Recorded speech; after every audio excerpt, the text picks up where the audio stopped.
ಇಲ್ಲಿರ್ತಕ್ಕಂಥ ಮೂರನೇ ಗದ್ಯ ಪಾಠ ಇತ್ತು. ಗಿಲ್ಲು ಪಾಠದ ಹೆಚ್ಚಿನ ಪ್ರಶ್ನೋತ್ತರಗಳು ಒಂದು 25 ಮೋಸ್ಟ್ ಇಂಪಾರ್ಟೆಂಟ್ ಆಗಿರ್ತಕ್ಕಂಥ ಕ್ವಶನ್ಸ್ ಇದ್ದಾವೆ, ಅವುಗಳನ್ನು ತಂದಿದ್ದೀನಿ.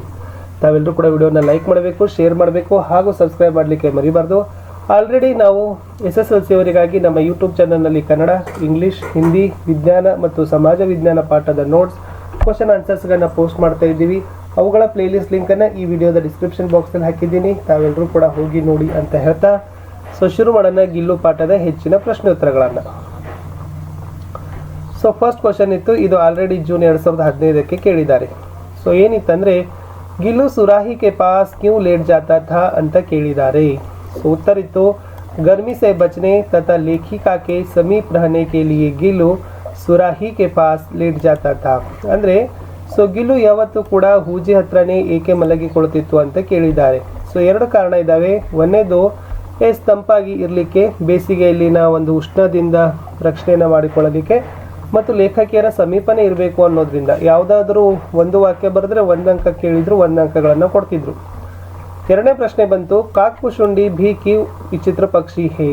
ಇದು ಟೆಕ್ಸ್ಟ್ ಕ್ವಶನ್ ಇತ್ತು. ಇದನ್ನು ಏನು ಕೇಳಿದ್ದಾರೆ, ಕಾಕ್ಪುಶುಂಡಿ ಭಿ ವಿಚಿತ್ರ ಪಕ್ಷಿ ಕೈಸಿ ಹೇ ಅಂತ ಕೇಳಿದರೆ ಆ 4 ಶಬ್ದಗಳನ್ನು ಬರಿಬೇಕಿತ್ತು. ಕಾಕ್ಪುಶುಂಡಿ ಸಮಾದರಿತ, ಅನಾದರಿತ, ಅತಿ ಸಮ್ಮಾನಿತ, ಅತಿ ಅವಮಾನಿತ ಪಕ್ಷಿ ಹೇ ಅಂದರೆ ಬರೆದ್ರೆ ಉತ್ತರ ಸರಿ ಆಗ್ತಿತ್ತು. ಮೂರನೇ ಪ್ರಶ್ನೆ, ಗಿಲ್ಲು ಕಿತನೆ ವರ್ಷ ತಕ್ ಲೇಖಿಕಾ ಕೆ ಘರ್ ಪರ್ ರಹಾ. 2 ವರ್ಷ. ಒಟ್ಟಾರೆ 2 ವರ್ಷಗಳ ಕಾಲ ಏನಾಗಿತ್ತಪ್ಪ ಅಂದರೆ ಗಿಲ್ಲು ಲೇಖಕಿಯರ ಮನೆಯಲ್ಲಿ ಅತಿಥಿಯಾಗಿ ಇತ್ತು. ಅಷ್ಟೇ ಅವರ ಜೀವದ ಒಂದು ಅನ್ಯೋನ್ಯ ಗೆಳೆಯನಾಗಿನೂ ಕೂಡ ಕಡೆಯ ದಿನವನ್ನು ಕಾಣಿತು. 4ನೇ ಪ್ರಶ್ನೆ, ಪಕ್ಷಿ ಹಮ್ಸೆ ಕಭಿ ಕಭಿ ಕೈಸಾ ವ್ಯವಹಾರ ಕರ್ತೆ ಹೈ ಅಂತ ಕೇಳಿದ್ದಾರೆ. ಪಕ್ಷಿಗಳು ನಮ್ಮ ಜೊತೆ ಹೇಗೆ ವ್ಯವಹಾರ ಮಾಡ್ತಾರೆ ಅದನ್ನು ಆಶಯದಾಗ ಕೊಟ್ಟಿದ್ದಾರೆ. ಭಾವಾನುಕೂಲ, ವಿಚಾರವಾನ, ಸಹೃದಯ. ಸಹೃದಯ ವ್ಯವಹಾರ ಬಿ ಕರ್ತೆ ಹೈ. ಮನುಷ್ಯರಿಗಂತನೂ ಕೂಡ ಪಕ್ಷಿಗಳು ಹೆಚ್ಚಾಗಿ ಭಾವನೆಗಳನ್ನು ವ್ಯಕ್ತಪಡಿಸ್ತವೆ, ವಿಚಾರಿಸ್ತವೆ. ಸಹೃದಯ ವ್ಯವಹಾರ ಅಂದರೆ ಒಳ್ಳೆಯ ವರ್ತನೆ, ಒಂದು ಉತ್ತಮವಾಗಿರ್ತಕ್ಕಂಥ ವರ್ತನೆಗಳನ್ನು ಮನುಷ್ಯರ ಜೊತೆಗೆ ಮತ್ತು ಇತರೆ ಪಕ್ಷಿಗಳ ಜೊತೆಗೆ ಪಕ್ಷಿಗಳು ಮಾಡ್ತವೆ. 5ನೇ ಪ್ರಶ್ನೆ, ಮಹಾದೇವಿ ವರ್ಮಾ ಕೋ ಕ್ಯಾ ಕಹಾ ಜಾತಾ ಹೈ. ವೆರಿ ಮೋಸ್ಟ್ ಇಂಪಾರ್ಟೆಂಟ್ ಇದೆ. ಮಹಾದೇವಿ ವರ್ಮಾಜಿ ಕೋ ಆಧುನಿಕ್ ಮೀರಾ ಭಿ ಕಹಾ ಜಾತಾ ಹೈ ಅಂತ ಅದು ಲೇಖಿಕಾ ಪರಿಚಯದಲ್ಲಿನೂ ಕೂಡ ಕೊಟ್ಟಿದ್ರು. 6ನೇ ಪ್ರಶ್ನೆ, ಮಹಾದೇವಿ ವರ್ಮಾ ಕಿ ಗಿಲ್ಲು ಕೈಸಿ ರಚನಾ ಹೇ. ಮೋಸ್ಟ್ ಇಂಪಾರ್ಟೆಂಟ್ ಇದೆ, ನೆನಪಿಟ್ಕೊಡ್ರಿ. ಪಾಠದ ವಿಧಗಳೆಲ್ಲ ತಮಗೆ ಗೊತ್ತಿರಬೇಕು. ಮಹಾದೇವಿ ವರ್ಮಾ ಕಿ ಗಿಲ್ಲು ರೇಖಾಚಿತ್ರ ರಚನಾ ಕಿ ಹೇ. नेक्स्ट क्वेश्चन, महादेवी वर्मा जी का जन्म कब और कहाँ हुआ. आंसर इज महादेवी वर्मा जी का जन्म 24 मार्च 1907 को फरुखाबाद में हुआ. 8ನೇ ಪ್ರಶ್ನೆ ಇತ್ತು, महादेवी वर्मा के माता पिता कौन थे. आंसर, महादेवी वर्मा की माता हेमा रानी तथा पिता गोविंद प्रसाद वर्मा थे ಅಂತಕ್ಕಂಥದ್ದು ಇತ್ತು. 9th क्वेश्चन, महादेवी का निधन कब हुआ. 11 सितंबर 1987 को महादेवी वर्मा जी का निधन हुआ. नेक्स्ट क्वेश्चन, प्रश्न 10, ಗಿಲ್ಲು ನಾಮक पाठ से किसकी शिक्षा प्राप्त होती है. ಇದನ್ನು ತಾವೇನು ಮಾಡಬೇಕಪ್ಪ ಅಂತಂದರೆ ನೆನಪಿನಲ್ಲಿ ಇಟ್ಕೊಳ್ಬೇಕು. ಈ 2 ಶಬ್ದಗಳು ಯಾವುದು, ಸ್ನೇಹ ಭಾವ ಮತ್ತು ಪ್ರಾಣಿದಯ. गिल्लू नामक पाठ से स्नेह भाव तथा प्राणीदया की शिक्षा मिलती है अंद्ರೂ ಒಂದೇ, सीख मिलती है अंद्ರೂ ಕೂಡ ಒಂದೇ, ಕಲೀಲಿಕ್ಕೆ ಸಿಗ್ತದೆ. 11ನೇ ಪ್ರಶ್ನೆ ಇತ್ತು, गिल्लू किस प्राणी का नाम था. वेरी मोस्ट इंपॉर्टेंट, गिल्लू गिलहरी का नाम था. महादेवी वर्मा को यामा कृति के लिए कौन सा पुरस्कार प्राप्त हुआ. महादेवी ಅವರ ಯಾಮಗಾಗಿ ಜ್ಞಾನಪೀಠ ಪುರಸ್ಕಾರ ಕೂಡ ಸಿಕ್ಕಿತ್ತು. महादेवी वर्मा को यामा कृति के लिए ज्ञानपीठ पुरस्कार प्राप्त हुआ था. 13ನೇ प्रश्न, महादेवी वर्मा का कौन कौन से पुरस्कार प्राप्त हुए हैं. महादेवी वर्मा को कौन कौन से पुरस्कार प्राप्त हुए हैं. आंसर ಬಂದ್ಬಿಟ್ಟು महादेवी वर्मा को सेक्सरिया मंगल प्रसाद, द्विवेदी पदक और ज्ञानपीठ पुरस्कार भी प्राप्त हुए थे. 14ನೇ प्रश्न, महादेवी वर्मा की प्रमुख रचनाएं कौन कौन सी है. वेरी मोस्ट इंपॉर्टेंट क्वेश्चन इತ್ತು. ಅಲ್ಲಿ ಯಾಮ ಬರಬೇಕು, ಸಾಂಧ್ಯ ಗೀತ, ದೀಪಸಿಕಾ, ನೀರಜ, ಅತೀತ ಕೆ ಚಲಚಿತ್ರ, ಸ್ಮೃತಿ ಕಿ ರೇಖಾಯೆ, ಪಥ್ ಕೆ ಸಾಥಿ, ಮೇರಾ ಪರಿವಾರ, ಶೃಂಗಲಾ ಕಿ ಕಡಿಯಾ ಅಂತಕ್ಕಂಥದ್ದಿತ್ತು. ನೀವು ಯಾಮ ಒಂದಾದರೂ ಕೂಡ ನೆನಪಿನಲ್ಲಿ ಇಟ್ಕೊಡ್ರಿ, ಬಿಕಾಸ್ ಅದಕ್ಕೆ ಜ್ಞಾನಪೀಠ ಪುರಸ್ಕಾರ ಸಿಕ್ಕಿತ್ತು. ಅದರ ಕ್ವಶನ್ಸ್ ಬರೋದಿಲ್ಲ, ಬಟ್ ಆದರೂ ಕೂಡ ನಿಮಗೆ ನೆನಪಿನಲ್ಲಿ ಇರಲಿ. ಪ್ರಶ್ನೆ 15, हमारे पुरखे पितर पक्ष में हमसे कुछ पाने के लिए किस रूप में आते हैं. वेरी मोस्ट इंपॉर्टेंट इतो काक बनकर. ओके, हमारे पुर के पितृपक्ष में हमसे कुछ पाने के लिए काक के रूप में ही आते हैं। 14ನೇ ಪ್ರಶ್ನೆ, हमारे प्रियजनों के आने का मधुर संदेश वह किस स्वर में देते हैं, यानी कोवे ने। हमारे प्रियजनों के आने का मधुर संदेश वह कर्कश स्वर में देते हैं।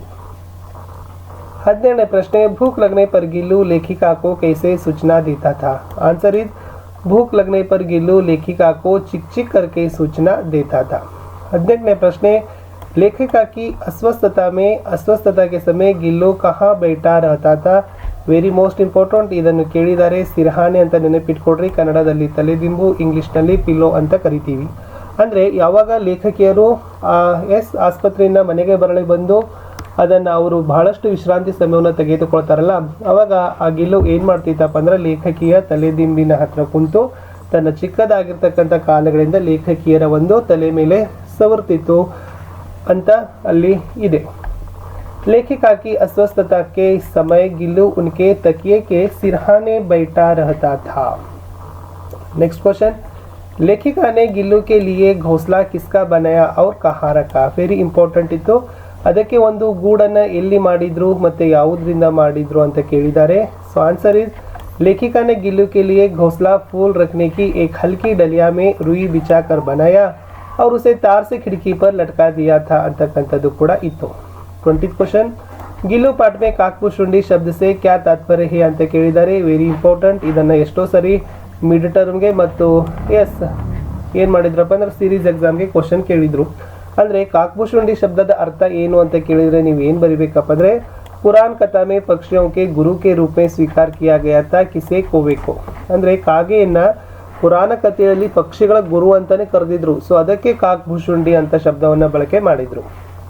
21ನೇ प्रश्न, महादेवी वर्मा ने प्रस्तुत पाठ में किसका रेखांकन कर प्रभावशाली चित्रण किया है। आंसर, महादेवी वर्मा ने प्रस्तुत पाठ में एक छोटा सा जीव गिलहरी के बच्चे का रेखांकन कर प्राणी जगत की मानव सहज जीवन शैली का प्रभावशाली चित्रण किया है ಅಂತ ಆನ್ಸರ್ ಇತ್ತು. ನೆಕ್ಸ್ಟ್ 2 अंकಕ್ಕೆ ಆಲ್ರೆಡಿ ಇದನ್ನ ಕೇಳಿದ್ರು ಕ್ವೆಶ್ಚನ್ಸ್. गिल्लू ने महादेवी वर्मा की अस्वस्थता में उनका ख्याल कैसे रखा. यस, ಸೊ ಇಲ್ಲಿ ಒಂದು 3 ಪಾಯಿಂಟ್ ಆನ್ಸರ್ಸ್ ಇದಾವೆ, 2 ಇದಾವೆ.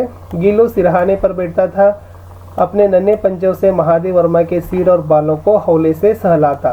ಸೊ ಇಷ್ಟು 2017ರಲ್ಲಿ ಇದನ್ನು ಕ್ವಶನ್ ಕೇಳಿದ್ದಾರೆ 2 ಮಾರ್ಕ್ಸಿಗೆ. ಸೊ ಇದನ್ನು ಕೂಡ ಮಿಡಲ್ ಆಗಿರ್ತಕ್ಕಂಥ ಕ್ವಶನ್ ಇತ್ತು ಪಾಠದ ಒಳಗಿಂದು. ಇನ್ನು ನೆಕ್ಸ್ಟ್ ಇನ್ನೊಂದು ಕ್ವಶನ್ ಇದೆ ಇಲ್ಲಿ, लेखिका ने गिल्लू को मुक्त करने क्यों आवश्यक समझा और क्यों. आंसर्स ನೋಡುವ. गिल्लू के जीवन का प्रथम वसंत आया था, बाहर की गिलहरियां खिड़की के पास आकर चिक चिक करती रहती थी. गिल्लू जाली के पास बैठा बाहर देखता रहता था, इसलिए लेखिका ने गिल्लू को मुक्त करना आवश्यक समझा.